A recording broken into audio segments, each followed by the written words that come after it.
بسم اللہ الرحمن الرحیم۔ السلام علیکم۔ Welcome to A S novels ان۔ کیسے ہیں آپ سب؟ امید ہے خیریت سے ہوں گے۔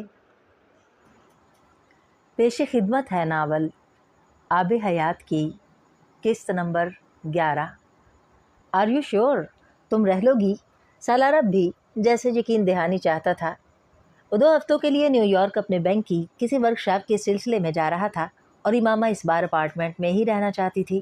عام طور پر سالار کراچی یا کہیں اور جاتے ہوئے اسے سیدہ اماں یا ڈاکٹر صفت علی کے ہاں چھوڑ جایا کرتا تھا، لیکن اس بار وہ بضد تھی کہ وہ رہے گی۔ اس کا خیال تھا کہ اب وہ وہاں اکیلی رہ سکتی ہے۔ میں رہ لوں گی، ویسے بھی فرقان بھائی اور بھابھی تو پاس ہی ہیں، کچھ نہیں ہوتا۔ اس نے سالار کو تسلی دی۔ اس کی فلائٹ صبح 11 بجے تھی اور وہ اس وقت پیکنگ سے فارغ ہوا تھا۔ میرے بغیر رہ لو گی تم؟ اس نے امامہ کی بات سننے کے بعد کہا۔ وہ اب اپنے بریف کیس میں کچھ پیپرز رکھ رہا تھا۔ ہاں 2 ہی ہفتوں کی تو بات ہے، امامہ نے بہت اطمینان سے اسے کہا۔ 2 ہفتوں میں 15 دن ہوتے ہیں، سالار نے بریف کیس بند کرتے ہوئے کہا۔ تو کوئی بات نہیں، گزر جائیں گے۔ سالار نے گہرا سانس لیا۔ ہاں تمہارے تو گزر جائیں گے، میرے نہیں گزریں گے۔ میں تو ابھی سے تمہیں مس کرنے لگا ہوں یار۔ وہ ہنس پڑی۔ پہلے بھی تو جاتے ہو تم، 2 ہفتے پہلے دبئی گئے تھے، پھر پچھلے مہینے سنگاپور۔ اس نے تسلی دینے والے انداز میں اسے یاد دلایا۔ 2 دن کے لیے دبئی گیا تھا اور 4 دن کے لیے سنگاپور۔ یہ تو 2 ہفتے ہیں۔ ہاں تو 2 ہفتے ہی ہیں نا، 2 مہینے یا 2 سال تو نہیں ہیں، اس نے کمال اطمینان کے ساتھ کہا۔ سالار اسے دیکھ کر رہ گیا۔ چلو اچھا ہے یہ بھی، میں یاد آؤں گا نہ نظر آؤں گا، نہ ہی میرا کوئی کام ہوگا، وقت ہی وقت ہوگا تمہارے پاس۔ وہ نہ جانے اس سے کیا سننا چاہتا تھا۔ ہاں کافی وقت ہوگا، میں 1-2 پینٹنگز مکمل کروں گی، گھر کے کچھ اور کام ہیں وہ بھی کروں گی، سیدہ اماں کے بھی 1-2 کام ہیں وہ بھی نپٹاؤں گی۔ میں نے بہت کچھ پلان کیا ہوا ہے۔ اس نے ناول پکڑے اپنی جمائی روکنے کے لیے منہ پر ہاتھ رکھتے ہوئے کہا۔ وہ ہنس پڑا تھا۔ تمہارے لیے تو بلیسنگ ان ڈسگائز ہو گیا ہے میرا ٹرپ، میں نے تو سوچا ہی نہیں تھا، میری وجہ سے تمہارے اتنے کام پینڈنگ ہو رہے ہیں۔ اگر اس کے لہجے میں گلا تھا تو امامہ نے نوٹس نہیں کیا۔ چلو یہ بھی اچھا ہے، وہ بڑبڑایا تھا۔ ویزا لگا ہوتا تو میں تمہیں لے جاتا۔ اسے پھر کچھ خیال آیا تھا۔ تم پریشان مت ہو، میں یہاں پر بالکل ٹھیک رہوں گی، امامہ نے فوراً سے پیشتر کہا۔ سالار جواب دینے کی بجائے چپ چاپ اسے دیکھتا رہا۔ کیا دیکھ رہے ہو؟ امامہ اسے دیکھ کر مسکرائی۔ تمہارا اطمینان۔ میں فلمی ہیروئنز کی طرح ڈائیلاگ نہیں بول سکتی، صرف فلمی ہیروئنز ہی ڈائیلاگ بولتی ہیں۔ نہیں، ہیرو بھی بولتے ہیں۔ وہ اطمینان سے ہنسی۔ سالار مسکرایا تک نہیں، وہ پھر سنجیدہ ہو گئی۔ مت جاؤ پھر، اگر اتنا مس کر رہے ہو تو۔ اس نے جیسے اسے چیلنج کیا۔ پیار سے کہتی تو نہ جاتا، لیکن میں تمہارا کوئی چیلنج قبول نہیں کروں گا، مجھے تم سے ہارنا پسند ہے۔ وہ ہنسی۔ تم بات بدل رہے ہو۔ نہیں، خود کو تسلی دے رہا ہوں۔ چلو آؤ، تمہیں کافی پلوا کر لاؤں۔ وہ یک دم بستر سے اٹھتے ہوئے بولا۔ اس وقت؟ رات کو اس وقت امامہ تیار نہیں تھی۔ ہاں، اتنے دن تک تو نہیں پلوا سکوں گا کافی۔ وہ دراز سے والٹ اور کار کی چابیاں نکال رہا تھا۔ لیکن اب میں پھر کپڑے بدلوں؟ مت بدلو، چادر لے لو، یہی ٹھیک ہے۔ سالار نے اس کی بات کاٹی۔ وہ اب سیل فون اٹھا رہا تھا۔ فورٹریس سے کافی پینے کے بعد وہ اسٹیڈیم کے گرد بے مقصد ڈرائیو کرتا رہا۔ اب گھر چلیں، تمہیں آرام کرنا چاہیے۔ امامہ کو اچانک خیال آیا، میں پلین میں آرام کر لوں گا۔ امامہ کی سمجھ میں نہیں آیا کہ وہ اتنا سنجیدہ اور کسی گہری سوچ میں کیوں ڈوبا ہوا تھا۔ واپس آتے ہوئے اس نے راستے میں ایک دکان سے بہت سا پھل خریدا۔ تم یہاں نہیں ہوگے تو اتنا پھل خریدنے کی کیا ضرورت ہے؟ امامہ حیران ہوئی تھی۔ تمہارے لیے خریدا ہے، شاید پھل کھاتے ہوئے ہی میں تمہیں یاد آ جاؤں، اس نے مسکرا کر کہا تھا۔ یہ پھل کھانے کے لیے شرط ہے؟ وہ بے اختیار ہنسی۔ نہیں، امید۔ امامہ اسے دیکھ کر رہ گئی۔ واقعی اسے سمجھ نہیں آ رہا تھا کہ 2 ہفتے کا ٹرپ اتنا لمبا تو نہیں تھا کہ اس پر کسی قسم کی اداسی کا اظہار کیا جائے۔ کم از کم سالار سے وہ اس طرح کی جذباتیت کی توقع نہیں کر رہی تھی۔ اسے واقعی سالار کے جانے کے بعد پہلے 2 دن کوئی مسئلہ نہیں ہوا۔ وہ معمول کے کام کرتی رہی۔ اس نے نامکمل تصویروں پر کام شروع کیا اور ساتھ ہی ایک نیا ناول بھی شروع کر دیا۔ سالار کی عدم موجودگی میں رات کا کھانا وہ فرقان کے ہاں کھایا کرتی تھی۔ 2 دن تک تو وہ اطمینان سے ان کے ہاں کھانا کھانے اور کچھ دیر گپ شپ کرنے کے بعد گھر واپس آ جاتی، پھر کوئی ناول نکال لیتی اور سونے تک پڑھتی رہتی۔ لیکن مسئلہ تیسری رات کو ہوا تھا۔ اس دن سالار نے اسے دن بھر کال نہیں کی تھی، اور اتنے مہینوں میں وہ پہلا دن تھا جب ان کے درمیان کسی قسم کا رابطہ نہیں ہوا تھا۔ اس کی طرف سے میسج، کال اور نہ ہی کوئی ای میل آئی تھی۔ वो पिछली रात से बहुत मसरूफ़ था। उसने उसे पहले ही बता दिया था कि शायद अगले दिन वो उससे बात ना कर सके। न्यूयॉर्क पहुंचने के बाद सालार से उसकी सिर्फ 5 मिनट के लिए बात हुई थी, लेकिन पिछले 2 दिन वो वक्फे वक्फे से मुख्तसर ही सही उसको ईमेल्स भेजता रहा था, और अब वो भी एकदम आना बंद हो गई थी। वो उस रात फुरकान के यहाँ खाने पर नहीं गई। उसकी भूख गायब हो गई थी। उसने उस दिन कंप्यूटर मुसलसल ऑन रखा हुआ था, इस आस में कि शायद वो उसे ईमेल करे। हालांकि वो वर्कशॉप के दौरान उसे ईमेल नहीं करता था।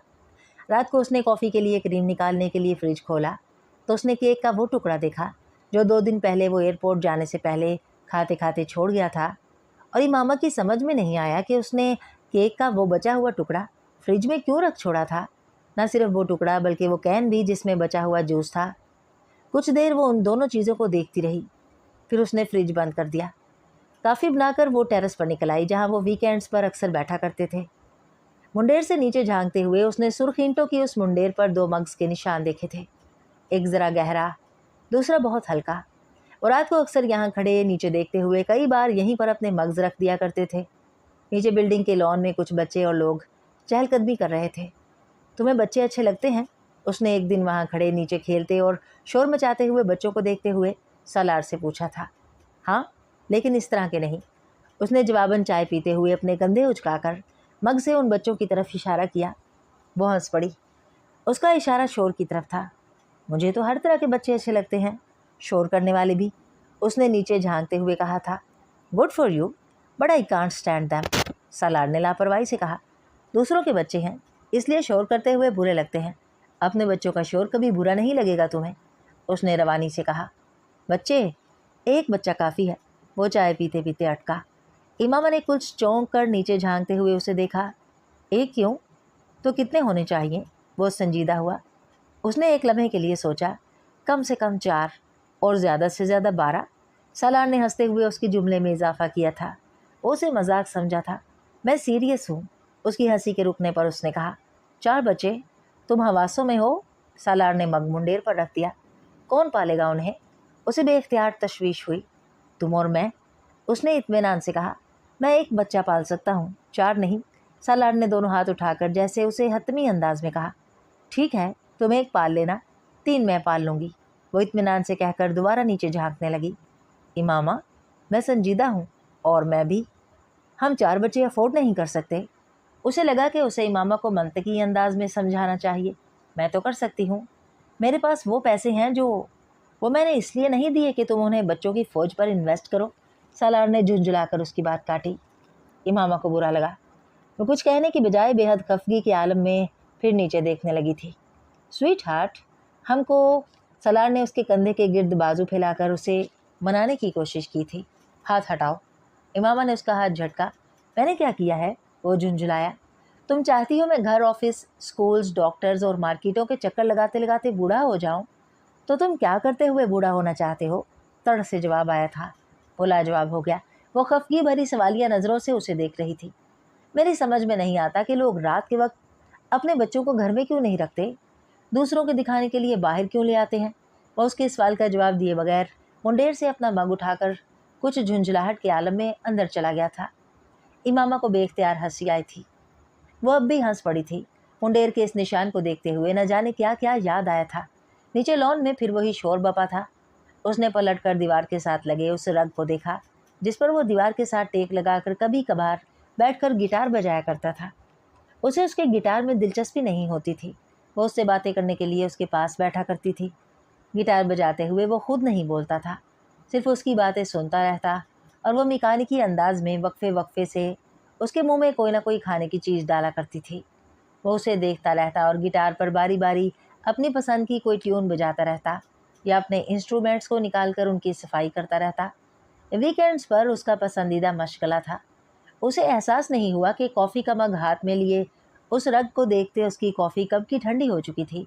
वो इसी तरह भरा हुआ मग लेकर वापस आ गई। बस दफ़ा समझ नहीं आती कि हम किसी को क्यों याद करते हैं।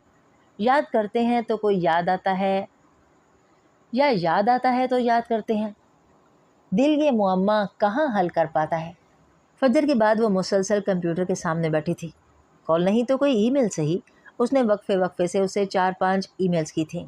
फिर वो मायूस हो गई। जवाब न आने का मतलब था कि वो ईमेल्स चेक नहीं कर रहा था। अगले दिन उदासी का दौरा पहले से भी शदीद था। उस दिन वो पेंटिंग कर सकी, ना कोई किताब पढ़ सकी, और उसने खाना भी नहीं पकाया। फ्रिज में पिछले चंद दिनों का पड़ा हुआ खाना खा लिया। शाम तक वो अगले दिन सईदामा के यहाँ जाने का फैसला कर चुकी थी। उसका ख्याल था ये तन्हाई थी जो उसे मजमहल कर रही थी। वो ये भूल गई कि वो 9 साल तन्हा ही रही थी, इससे ज़्यादा तन्हा, इससे ज़्यादा बुरे हालात में। उस दिन उसे सालार की 3 लाइनों की एक ईमेल मिली थी। वो इन 3 लाइनों को उसने रात तक कम से कम 300 बार पढ़ा था। Hi sweetheart, how are you? This workshop has really nailed me down. How is your painting going? Love you. Hi sweetheart, क्या हाल है? इस वर्कशॉप ने तो मुझे जकड़ लिया है। तुम्हारी पेंटिंग कैसी चल रही है? Love you. इन 3 जुमलों की ईमेल के जवाब में उसे एक लंबी ईमेल की थी, जिसमें उसे अपनी हर एक्टिविटी बताई थी। एक के बाद दूसरा, उसके बाद तीसरा झूठ। वो उससे ये कैसे कह देती कि वो उदास है। फिर वो वजह पूछता तो उसे वो अपनी उदासी की क्या वजह बताती। बेटा, चेहरा क्यों उतरा हुआ है तुम्हारा? कोई परेशानी है? झगड़ा करके तो नहीं गया सलार तुम्हारे साथ? सईदा अम्मा ने उसके चेहरे पर पहली नज़र डालते ही अपने सवालों से उसे बौखला दिया था। वो बुरी तरह मुतफक्कर हुई थी। नहीं नहीं, कुछ भी नहीं हुआ, बस ऐसे ही घर में अकेली थी, शायद इसलिए। उसने मसनूई मुस्कुराहट के साथ उन्हें बहलाया, लेकिन वो मुतमईन नहीं हुई। इमामा ने कपड़ों का बैग कमरे में रखने के फ़ौरन बाद ड्रेसिंग टेबल के आईने के सामने खड़े होकर खुद को जांचा। 5 दिनों में पहली बार उसने अपने अक्स पर गौर किया था। वो वाकई बहुत परेशान लग रही थी। सईदा अम्मा अगर परेशान हुई थी तो कोई हैरानी की बात नहीं थी। कोई भी उसका चेहरा आसानी से पढ़ सकता था। अगले 10 मिनट आईने के सामने खड़े होकर वो अपने चेहरे के आसाब और तासरात को रिलैक्स करने की प्रैक्टिस करती रही। मुस्कुरा कर, गहरे सांस लेकर, चेहरे के तासुरात को नरम रखकर, फिर जैसे जिच होकर उसने शिकस्त मान ली। जहन्नुम में जाए, अब लगती हूँ परेशान तो मैं क्या करूँ, कितना मुस्कुराऊँ मैं। फिर वो बाहर निकल आई। सोना वहाँ भी मुश्किल था और उदासी यहाँ भी वैसी ही थी। इतनी चुप तुम पहले तो कभी नहीं रही बेटा, अब क्या हो गया है तुम्हें? अगली शाम तक सईदा अम्मा हकीकतन फिक्रमंद हो चुकी थी। हालांकि उस दिन सुबह सालार से उसकी बात भी हुई थी। तुम सालार के साथ खुश तो हो ना? वो तशवीश से पूछ रही थी और वो उनका चेहरा देखने लगी। उदासी बुरी तरह बढ़ी थी। मसला खुशी का नहीं था। मसला ये नहीं था कि वो उसके साथ खुश है या नहीं। बात सिर्फ उसके साथ रहने की थी, खुश या उदास जैसे भी, लेकिन उसके साथ ही। उसने सईदा अम्मा के जवाब देने की बजाय मौजू बदल दिया था। 2 दिन वहाँ रहकर वो फिर उसी बेचैनी के आलम में वापस आई थी। लेकिन तुमने तो कहा था कि तुम मेरे आने तक वहीं रहोगी। सालार उसकी वापसी पर हैरान हुआ था। मेरी मर्ज़ी। वो कुछ और कहना चाहती थी, लेकिन मालूम नहीं उसने ये क्यों कहा। ओके। वो जवाब पर हैरान हुआ था, लेकिन उसने कोई मज़ीद सवाल नहीं किया। मुझे न्यूयॉर्क से वर्कशॉप के ख़त्म होने के बाद यहीं से 2 हफ्ते के लिए कनाडा जाना है। सालार ने उसे अगली खबर सुनाई। उसकी समझ में नहीं आया। क्या मतलब? जो कुलीग मॉन्ट्रियल वाली कॉन्फ्रेंस अटेंड कर रहा था, उसे कोई मेडिकल एमरजेंसी हो गई है। फौरी तौर पर मुझे कॉन्फ्रेंस में जाने के लिए कहा गया है, क्योंकि मेरे पास वीज़ा भी है और मैं करीब भी हूँ। वो सदमे से बोल ही नहीं सकी। 2 हफ्ते और बाहर ठहरने का मतलब था कि वो ईद के 1 हफ्ते के बाद वापस पाकिस्तान आता। हेलो। सालार ने उसकी लंबी खामोशी पर लाइन पर उसकी मौजूदगी चेक की। यानी ईद के बाद आओगे तुम? उसने अपने लहजे की मायूसी पर काबू करते हुए सालार को याद दिलाने की कोशिश की कि ईद करीब है। हाँ, एक हरफी जवाब आया। यकीनन उसे याद था। और मैं ईद पर क्या करूँगी? उसकी समझ में नहीं आ रहा था कि वो उससे क्या बात करे। मायूसी की इंतहा थी जिसका वो उस वक्त शिकार हो रही थी। 1 हफ्ते का इंतज़ार 3 हफ्तों में तब्दील हो गया था, और 3 हफ्तों के लिए इस अपार्टमेंट में अकेले रहना। उसे सालार पर गुस्सा आने लगा था। तुम इस्लामाबाद चली जाना ईद पर, सालार ने कहा। नहीं, मैं यहीं रहूँगी। उसने बिला वजह ज़िद की। ठीक है, यहीं रह लेना। सालार ने बासानी घुटने टेक दिए। तुम्हें क्यों भेज रहे हैं? भेजना था तो पहले कहना चाहिए था उन्हें। उसे अब बैंक वालों पर गुस्सा आ रहा था। ऐसी इमरजेंसी हो जाती है कभी कभार। वो किसी और को इतने शॉर्ट नोटिस पर पाकिस्तान से नहीं भेज सकते, वरना मुझे कहाँ भेजना था उन्होंने, सालार ने वजाहत की। फिर भी तुम कह देते कि तुम मसरूफ़ हो, तुम्हें इन दिनों पाकिस्तान में कुछ काम है। वो हंस पड़ा। लेकिन मुझे तो कोई काम नहीं है, मैं झूठ बोलता। इमामा को गुस्सा आ गया। ज़िंदगी में कभी झूठ नहीं बोला क्या? नेवर। अपने काम में ज़रूरत ही नहीं पड़ी, उसने इत्मीनान से कहा। इमामा बोल नहीं सकी। तुम ऐसा करो, डॉक्टर साहब के घर चली जाओ, इतने दिन अकेली रहोगी तो बोर हो जाओगी। उसने उसे मशवरा दिया। नहीं, मैं बोर नहीं होंगी, मुझे यहाँ बड़े काम है। वो उसके मशवरे पर कुछ चिढ़ सी गई। सालार को उसकी टोन ने हैरान किया था। वो इस तरह कभी बात नहीं करती थी और अभी कुछ देर पहले तक तो वो बेहद खुशगवार और पुरजोश अंदाज में उससे बातें कर रही थी। फिर एकदम उसे क्या हुआ था? कम से कम वो ये नहीं सोच सकता था कि उसके कनाडा में मज़ीद रुकने की वजह से वो अपसेट हो रही थी। वही मामा से पूछना चाहता था, लेकिन फौरी तौर पर उसने मौजू को बदलना बेहतर समझा। अपसेट शायद एक बहुत छोटा लफ्ज़ था इस कैफियत के लिए जो वो इस वक्त महसूस कर रही थी। वो बेहद गम और गुस्से में थी। उसे ये एक्सटेंशन धोखा लग रहा था। आखिर वो उसे 4 हफ्ते का कहकर बाहर तो नहीं गया था। सवाल ये था कि अगर 4 हफ्ते का भी कहकर जाता तो उसे क्या एतराज़ होना था। उसने तब भी उसे इसी तरह खुशी खुशी रवाना कर देना था, यह अंदाज़ा लगाए बगैर कि वह बाद में उन 30 दिनों के एक एक घंटे को गिनेगी। मैं भी अब उसे ईमेल नहीं करूँगी, ना ही कॉल करूँगी, ना ही उससे पूछूंगी कि उसे कब आना है और कब नहीं। आता है तो आए, नहीं तो ना आए, जहन्नुम में जाए। मेरा ही कसूर है, बार बार उससे ना पूछती तो वो इस तरह ना करता। उस रात बिस्तर में लेटे हुए वो बेहद रंजीदगी के आलम में उन तमाम चीज़ों की फहरिस्त बनाती रही जिनमें अब उसे सालार की नाफरमानी करनी थी। बिस्तर पर लेटे छत को घूरते हुए उसकी फहरिस्त अभी 255 एंट्रीज तक पहुंची थी कि उसे बेड के बिल्कुल ऊपर छत पर छिपकली नजर आई। वो उठकर बैठ गई। अकेला घर और छिपकली, ये फ़िलहाल उसके लिए बदतरीन था। वो छिपकली को देखते ही बेड से उठकर सोफे पर चली गई और उसे फिर सालार पर गुस्सा आने लगा था। एक छोटी सी छिपकली 2 हफ्ते पहले अपार्टमेंट में नमूदार हुई थी और वो भी सीधा उनके बेडरूम में। शायद किसी दिन टेरेस का दरवाज़ा खुला रहने की वजह से अंदर आ गई थी। वह उस वक्त bed side table lamp on किए रात को नावल पढ़ रही थी जो बेहद दिलचस्प मोड़ पर था। जब बिस्तर में नींदराज अपनी टांगें सुकेड़े हुए उसकी नज़रें अचानक छत पर अपने बेड के बिल्कुल ऊपर मौजूद छिपकली पर पड़ी थी। एक लम्हे के लिए उसे ये वहम लगा। उसने कमरे की लाइट ऑन करके देखा, वो छिपकली ही थी। सालार बराबर वाले बिस्तर में गहरी नींद सो रहा था। वो आम हालात में उसे कभी ना जगाती, लेकिन ये आम हालात नहीं थे। उसने औंधे लेटे हुए सालार का कंधा झंझोड़ा। सालार, सालार। वो उसकी आवाज़ पर नींद में हड़बड़ा गया। क्या हुआ? वो ऊपर देखो, मेरे बेड के ऊपर छत पर छिपकली है। इमामा ने हवास बाख्ता होकर उसे कहा। सालार ने मुंदी हुई आंखों को मसलते लेटे लेटे एक नज़र छत को देखा, फिर इमामा को, और दोबारा औंधे मुँह लेट गया। सालार। इमामा ने दोबारा उसका कंधा हिलाया। उसका ख्याल था शायद वो नींद में इस छिपकली को देख नहीं पाया। देख ली है मैंने इमामा, सोने दो, वो लेटे लेटे बड़बड़ाया। देख ली है तो कुछ करो इसका। वो उसकी बेतवज्जही पर नाराज़ हुई। चली जाएगी खुद ही, तुम लाइट ऑफ करके सो जाओ। वो फिर बड़बड़ाया। मैं कैसे सोऊं? वो मुझे देख रही है। उसकी खफगी बढ़ी। लाइट बंद कर दो, तुम उसे देखो ना वो तुम्हें देखे। उसे उसके मशवरे से ज़्यादा उसकी बेहिसी पर गुस्सा आया। तुम मेरे लिए एक छिपकली नहीं मार सकते? मैं रात के 2:30 बजे छिपकली नहीं मार सकता। Just ignore it. मैं नहीं इग्नोर कर सकती इसे। ये अगर गिरे तो सीधा मेरी टांगों पर गिरेगी। उसने छत को देखते हुए बेबसी से कहा। वो वाकई उसकी टांगों पर ही गिरती। यार, मैं तुम्हारी साइड पर आ जाता हूँ, तुम मेरी साइड पर आ जाओ। वो करवट लेते कहता हुआ उसी तरह उसकी साइड पर चला गया।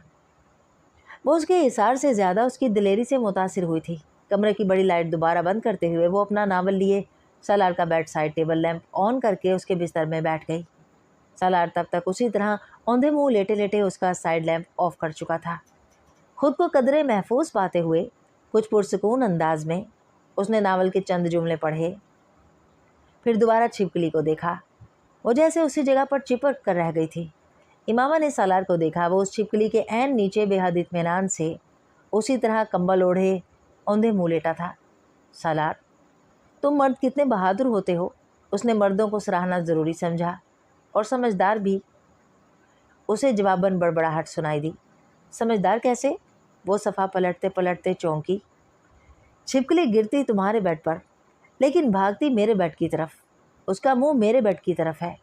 जुमाही लेते उसी तरह आंखें बंद किए सालार ने सीधे होते हुए कहा। इमामा ने सर उठाकर छत को देखा और अगले ही लम्हे वो बेड से बाहर थी। छिपकली का रुख वाकई सालार के बेड की तरफ था। तुम सारे मर्द बेहद खुद गर्ज होते हो और एक जैसे होते हो। वो बेडरूम से बाहर निकलते हुए जितनी बुलंद आवाज़ में ये उससे कह सकती थी उसने कहा। सालार ने बिलाखिर आंखें खोल दी थीं।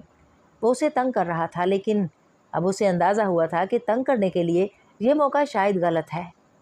10 منٹ کے بعد اسے چھپکلی کے صفائی کرنے کی اطلاع دے کر وہ اسے منا کر لاؤنج سے واپس لے گیا تھا۔ اس نے اگلے کئی دن یہ چھپکلی نہیں دیکھی تھی اور آج یہ چھپکلی پھر آ گئی تھی۔ یقیناً اس نے جھوٹ بولا تھا، اس نے اس چھپکلی کو نہیں مارا تھا۔ وہ احمقانہ بات اس وقت اس کے لیے ایک اور پوائنٹ ہو گیا تھا۔ اگلے دن فون پر اس نے سالار کو اس چھپکلی کے دوبارہ نمودار ہونے کے بارے میں بتایا۔ تم نے مجھ سے جھوٹ بولا کہ تم نے اسے مار دیا تھا، اس نے چھوٹتے ہی سالار سے کہا۔ میں نے اسے واقعی مار دیا تھا، یہ کوئی اور چھپکلی ہوگی، سالار نے لاپرواہی سے کہا۔ نہیں، یہ وہی چھپکلی تھی، تم نے اگر اسے مارا ہوتا تو تم مجھے دکھاتے۔ وہ اپنی بات پر مصر تھی۔ سالار کا سر گھوم کر رہ گیا۔ وہ امامہ سے اس سے زیادہ احمقانہ گفتگو کی توقع نہیں رکھ سکتا تھا۔ تم اگر کہتی تو میں تمہیں وہ مری ہوئی چھپکلی بھی دکھا دیتا۔ اس نے تحمل کا مظاہرہ کرنے کی کوشش کی تھی۔ نہیں، یہ وہی تھی، میں اسے پہچانتی ہوں۔ اگر یہ وہی تھی تو اتنے دن سے کہاں تھی؟ اس نے اس الوجیکل چیز پر لاجک دینے کی کوشش کی۔ جہاں بھی تھی مجھے نہیں پتا، لیکن تم یہی چاہتے تھے کہ میں پریشان رہوں۔ سالار نے بے اختیار گہرا سانس لیا۔ وہ اس الزام کے جواب میں کیا کہتا؟ امامہ کو کچھ ہوا تھا، لیکن کیا ہوا تھا یہ اسے سمجھ میں نہیں آیا۔ تمہیں پتہ ہے مجھے چھپکلی سے ڈر لگتا ہے، لیکن تم پھر بھی اسے یہاں چھوڑ کر گئے کیونکہ تمہیں احساس نہیں ہے میرا۔ تم مجھے پریشان دے کر خوش ہوتے ہو، تمہارے لیے ہر چیز مذاق ہے۔ اس کی کسی بات کا کوئی سر پیر نہیں تھا، کم از کم سالار نہیں ڈھونڈ سکا، لیکن وہ اس کی گفتگو سنتا رہا۔ تم ہمیشہ میرے ساتھ اسی طرح ضد کرتے ہو اور مجھے پتہ ہے تم نے ہمیشہ اسی طرح کرنا ہے کیونکہ تمہارے لیے صرف تمہاری اپنی اہمیت ہے اور میں تمہارے گھر کی نوکرانی ہوں یا ہاؤس کیپر۔ تم جہاں مرضی پھرو لیکن میں ہمیشہ گھر پر رہوں جیسے غلام رہتے ہیں۔ میں سارا دن کام کروں اور تم میرے لیے ایک چھپکلی نہیں مار سکتے۔ وہ اس بے ربط گفتگو کے اختتام پر ہچکیوں سے رو رہی تھی۔ ساری گفتگو میں ایشو کیا تھا؟ چھپکلی کو نہ مارا جانا، اس کی خود غرضی، اس کا گھر پر نہ ہونا یا گھر کے وہ کام جو اسے کرنے پڑ رہے تھے۔ وہ سمجھ نہیں سکا، وہ اے سے زیڈ تک جانے والی گفتگو نہیں تھی، ایکس سے 2:45 تک جانے والی گفتگو تھی، جس کو سمجھنے کے لیے جس فارمولے کی ضرورت تھی وہ فی الحال سالار کو نہیں آتا تھا۔ اگلے 5 منٹ وہ بے حد تحمل سے اس کی ہچکیوں کے تھمنے کا انتظار کرتا رہا اور پھر جب بالآخر طوفان کچھ تھما تو اس نے کہا، آئی ایم سوری، میرا قصور ہے۔ میں فرقان سے کہتا ہوں ملازم کو بھیجے، وہ چھپکلی کو مار دے گا۔ فی الحال معذرت کے علاوہ اسے اس صورتحال سے نمٹنے کا کوئی اور راستہ نظر نہیں آیا۔ نہیں، اب میں چھپکلی کے ساتھ رہوں گی تاکہ تمہیں پتہ چلے، اس نے ناک رگڑتے ہوئے اسے کہا۔ سالار کو بے اختیار ہنسی آ گئی اور اس نے کھانس کر اس ہنسی پر قابو پایا۔ وہ جلدی پر تیل نہیں ڈالنا چاہتا تھا۔ امامہ کا مسئلہ کیا تھا وہ اسے سمجھ نہیں آ رہا تھا، لیکن وہ حیران تھا کہ اگر یہ موڈ سوئنگز تھے تو یہ بدترین قسم کے تھے، اور اگر یہ ٹینٹرمز تھے تو سمجھ میں نہ آنے والے۔ لیکن پاکستان سے اتنی دور بیٹھے وہ سوچنے کے علاوہ اور کچھ کر بھی نہیں سکتا تھا۔ فرقان کے ملازم نے آ کر اس دن وہ چھپکلی مار دی تھی، لیکن اس چیز نے بھی امامہ کے دل میں کسی ممنونیت کو پیدا نہیں کیا تھا۔ اگلے دن کھانا پکاتے ہوئے اس کے ہاتھ پر چھری سے کٹ لگ گیا۔ سنک میں پانی کے نیچے انگلی رکھے اسے پھر وہ یاد آنے لگا، یہ کیا ہوا ہے؟ وہ اس دن آفس سے آنے کے بعد لاؤنج میں ٹہلتے ہوئے فون پر کسی سے بات کر رہا تھا۔ امامہ ڈنر کے لیے برتن لگا رہی تھی۔ وہ بات کرتے ٹہلتے ہوئے کچن کاؤنٹر پر بڑے پیالے سے کچھ بینز کھا رہا تھا جب امامہ نے آ کر وہاں رکھے چاول اٹھائے۔ سالار نے اس کے ہاتھ کی پشت پر چند آبلے دیکھے۔ فون پر بات سنتے سنتے اس نے بے اختیار اس سے کہا، یہ کیا ہوا؟ یہ؟ امامہ نے چونک کر اس کی نظروں کے تعاقب میں اپنا ہاتھ دیکھا۔ کچھ نہیں، کھانا بنا رہی تھی تو آئل کے کچھ چھینٹے گر گئے، اس نے بے پرواہی سے بتایا۔ وہ اسی طرح فون پر بات سنتے ہوئے اس کا ہاتھ پکڑ کر دیکھنے لگا۔ تب اس کا ہاتھ چھوڑ کر وہ اسی طرح فون پر بات کرتے لاؤنج سے غائب ہو گیا۔ وہ فریج سے پانی نکال رہی تھی جب وہ دوبارہ نمودار ہوا، اسی طرح فون پر اسٹاک مارکیٹ کے کسی ایشو پر بات کرتے ہوئے۔ اس نے امامہ کا ہاتھ پکڑ کر چند لمحوں نے اس پر مرہم لگایا اور پھر اسی طرح دوبارہ چلا گیا۔ وہ ہل نہیں سکی تھی۔ اتنے سالوں میں اس کے کسی زخم پر رکھا جانے والا وہ پہلا مرہم تھا۔ وہ اتنے سالوں میں شاید بے حس ہو گئی تھی۔ چھوٹی چھوٹی تکلیفوں اور چوٹوں پر رونا اور ان کی پرواہ کرنا اس نے چھوڑ دیا تھا۔ اسے یاد ہی نہیں رہا تھا کہ کسی زخم کو مندمل کرنے کے لیے بھی کچھ کیا جاتا تھا۔ مرہم دوسرے رکھتے ہیں اور اس کی زندگی میں کوئی دوسرا رہا ہی نہیں تھا۔ کھانا کھاتے ہوئے سالار کی نظر ایک بار پھر اس کے ہاتھ پر پڑی تھی اور اس نے قدرے خفگی کے عالم میں اس سے کہا، اگر اسی وقت ہاتھ پر کچھ لگا لیتی تو یہ آبلے نہ پڑتے۔ مجھے اس سے تکلیف نہیں ہوتی، مگر مجھے تکلیف ہو رہی ہے سویٹ ہارٹ۔ اسے نظریں ملا کر جواب نہیں دے سکی تھی۔ اسے یقین تھا کہ اسے تکلیف ہو رہی ہوگی، اور اس مرہم سے زیادہ ٹھنڈک اس کے اس جملے نے پہنچائی تھی اسے۔ تو اب کوئی تھا جسے اس کے ہاتھ پر آنے والی ایک معمولی زخم پر بھی تکلیف ہوتی تھی۔ اس کے ہاتھ پر چھوٹے موٹے زخموں کے کئی نشان تھے، ان میں سے ان زخموں کو بڑی آسانی سے پہچان سکتی تھی جو اس گھر میں آنے کے بعد لگے تھے۔ ان زخموں میں اسے تکلیف ہوئی تھی، اور یہ تکلیف اس لیے ہوئی تھی کیونکہ ہر بار کسی نے بڑے پیار سے ان پر کچھ لگایا تھا یا لگانے کو کہا تھا۔ جیل، مرہم، پلاسٹ، اسپرٹ، اینٹی سیپٹک کریم، اور درد کے احساس سے جیسے دوبارہ آشنا ہو رہی تھی۔ اور اب اتنے مہینوں کے بعد یہ پہلا کٹ تھا جس کے بارے میں اس سے پوچھنے والا کوئی نہیں تھا، اور اسے وہ پوچھنے والا ایک بار پھر بری طرح یاد آیا تھا۔ دوسرے ہفتے کے اختتام تک وہ چھوٹی چھوٹی باتوں پر بھی بری طرح جھنجھلانے لگی تھی، ملازمہ کے ساتھ، مالی کے ساتھ، اس گھر میں آنے والے فرقان کے بچوں کے ساتھ، اور خود سالار کے ساتھ۔ امامہ کیا ہو رہا ہے تمہیں؟ سب ٹھیک ہے نا؟ سالار کو بالآخر اس سے بہت ڈائریکٹ ہو کر پوچھنا پڑا تھا۔ کیا ہونا ہے مجھے؟ اس کے سوال پر بری طرح چڑی۔ وہی تو پوچھ رہا ہوں میں، اس نے تحمل سے کہا۔ کچھ نہیں ہو رہا مجھے۔ پھر تم… وہ بات کرتے کرتے رک گیا۔ یہ کہنا ذرا مشکل تھا کہ وہ اس کے ساتھ تلخ ہو رہی تھی۔ پھر میں کیا؟ امامہ نے اس کے خاموش ہونے پر پوچھا۔ کچھ نہیں، میں ابھی 2-3 دن تک تم کو فون نہیں کر سکوں گا۔ کیوں؟ وہ بری طرح بگڑی۔ اتنا بھی کیا کام ہے کہ تم مجھے چند منٹ کے لیے کال نہیں کر سکتے؟ میں تمہیں ای میل کر دیا کروں گا، اگر وقت ملا تو کال بھی کر لوں گا، لیکن شاید نہ کر سکوں۔ وہ تحمل سے اسے سمجھا رہا تھا۔ تم ای میل بھی نہ کرو مجھے، اس سے اور بھی وقت بچے گا تمہارا۔ اس نے بے حد خفگی کے عالم میں فون بند کر دیا۔ اسے سالار پر بری طرح غصہ آ رہا تھا۔ چند منٹوں کے بعد دوبارہ کال آنے لگی تھی۔ وہ کال ریسیو نہیں کرنا چاہتی تھی، لیکن اسے ریسیو کرنا پڑی۔ تم نے فون بند کر دیا تھا؟ وہ دوسری طرف حیرانی سے اس سے پوچھ رہا تھا۔ ہاں، کیوں؟ تاکہ تمہارا وقت ضائع نہ ہو۔ میں نے کل ایک میگزین میں پڑھا تھا کہ جن مردوں کو احساس کمتری ہوتا ہے وہ اپنی بیویوں کو اپنی جھوٹی مصروفیات کے قصے سناتے رہتے ہیں۔ سالار نے کچھ ہکا بکا ہو کر اس کا جملہ سنا تھا۔ اسے اس بات کا کوئی سر پیر سمجھ میں نہیں آیا، تاکہ ان کی بیویوں کو یہ امپریشن ملے کہ وہ بہت اہم ہیں اور دنیا ان کے بغیر نہیں چل سکتی۔ سالار نے اسی اچھمبے میں اس کے باقی جملے بھی سنے تھے۔ اس سے ان کی سیلف اسٹیم بڑھتی ہے۔ اس نے آخری جملہ کہہ کر کچھ دیر سالار کے رد عمل کا اظہار کیا۔ وہ خاموش تھا۔ ہیلو؟ امامہ کو خدشہ ہوا کہ شاید کال ڈراپ ہو گئی ہے۔ میں سن رہا ہوں۔ اس میگزین میں بس اتنا ہی لکھا تھا۔ وہ سنجیدہ لگ رہا تھا، لیکن بات سنجیدہ نہیں تھی۔ ہاں، گڈ۔ ڈینٹسٹ کے پاس گئی تم؟ اس نے کسی رد عمل کا اظہار کیے بغیر بات بدلی تھی۔ امامہ کی جھنجھلاہٹ میں اضافہ ہوا۔ وہ ایسا نہیں چاہتی تھی، وہ اس سے بحث کرنا چاہتی تھی۔ 2 گھنٹے کے بعد اس نے ان 2 ہفتوں کا پروگرام چارٹ اسے ای میل کر دیا۔ کانفرنس کی آرگنائزیشن باڈی کی طرف سے شرکا کو بھیجے ہوئے اس ڈاکومنٹ کو پڑھنے میں اسے کم سے کم 15 منٹ لگے۔ اس کے 15 دن کا شیڈول واقعی بہت ہیکٹک تھا۔ یہ ای میل اسے اس کے کس جملے کی وجہ سے کی گئی تھی وہ اندازہ کر سکتی تھی، لیکن اس کے باوجود اس نے جوابی ای میل میں اس شیڈول کے بارے میں ایک لفظ کہا، نہ ہی اپنی شرمندگی کا اظہار کیا۔ تم نے فرقان کے گھر ڈنر پر جانا کیوں چھوڑ دیا؟ سالار نے اس دن اس سے پوچھا۔ میری مرضی۔ وہ کہنا چاہتی تھی کہ ڈنر ٹیبل پر فرقان کو یا اس کی بیٹی کو دیکھتے ہوئے اسے وہ یاد آتا تھا، اور وہ ہر روز ڈنر کے بعد کچھ زیادہ اپسیٹ ہو رہی تھی، اس لیے اس نے وہاں جانا چھوڑ دیا تھا۔ لیکن وہ یہ سب نہیں کہہ سکتی تھی۔ میں جانتا ہوں تم بہت بہادر ہو، اکیلے رہ سکتی ہو تو ڈنر کرنا بھی تمہارے بائیں ہاتھ کا کھیل ہے۔ پھر بھی ان کے گھر چلی جاتی تو کوئی ایکٹیویٹی ہوتی تمہارے پاس، ان بے کار ناولز کو پڑھنے کے علاوہ۔ تمہیں کیا پرواہ ہے؟ اس نے سالار کے جملے پر جزبز ہو کر کہا تھا۔ مجھے تمہاری پرواہ ہے؟ یہ 1.5 انچ کی مسجد بنا کر بیٹھنا چھوڑ دو۔ وہ سنجیدہ تھا۔ تم نے مجھے نصیحتیں کرنے کے لیے فون کیا ہے؟ وہ جھنجھلائی۔ ہاں تو کرتے رہو، تم پر کوئی اثر نہیں ہوگا، یہی کہنا چاہتی ہو تم باہر جا کر مجھ سے مس بیہیو کرنے لگے ہو کیا؟ سالار کو لگا اسے سننے میں کوئی غلطی ہوئی ہے۔ میں بار بار نہیں دہرا سکتی اپنی بات، اس نے سرد مہری سے کہا۔ میں مس بیہیو کر رہا ہوں تمہارے ساتھ؟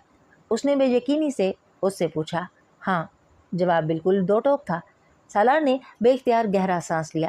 میں اگر تمہیں کوئی عقل کی بات سمجھاتا ہوں تو میں مس بیہیو کرتا ہوں تمہارے ساتھ؟ اب تم یہ کہنا چاہ رہے ہو کہ میں بے وقوف ہوں؟ سالار کا دماغ گھوم کر رہ گیا۔ میں نے کب کہا تم بے وقوف ہو؟ اب تم مجھ کو جھوٹا کہہ رہے ہو۔ وہ بے بسی سے ہنس پڑا۔ کیا ہوا ہے تمہیں امامہ؟ اب تم کہہ دو میرا دماغ خراب ہو گیا ہے۔ पानी पियो। क्यों पीऊँ? अच्छा मत पियो। मौसम कैसा है बाहर का? वो अब मौजू बदलने की कोशिश कर रहा था, मगर वो इमामा के रद्द अमल पर बुरी तरह हैरान था। इमामा, कोई परेशानी है तुम्हें? वो अगले दिन नौशीन के साथ उसके कहने पर फोर्ट्रेस आई थी। साथ चलते चलते जब नौशीन ने अचानक उससे पूछा, वो बुरी तरह चौंकी। फिर उसने मुस्कुराने की कोशिश की। नहीं, नहीं तो क्यों? फिर इस तरह गुमसुम क्यों हो? नौशीन के लहजे में तशवीश थी। नहीं, मैं कुछ सोच रही थी। सलार के साथ तो बात होती है तुम्हारी? कोई झगड़ा तो नहीं है? नहीं तो हर रोज़ बात होती है।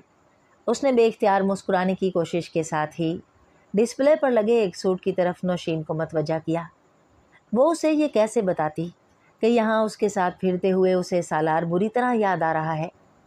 वो हफ्ते में 2 या 3 बार उसके साथ वहाँ आकर कॉफ़ी या चाय पीते हुए इसी तरह विंडो शॉपिंग करते थे, जिस तरह वहाँ से गुजरते हुए कुछ दूसरे जोड़े कर रहे थे।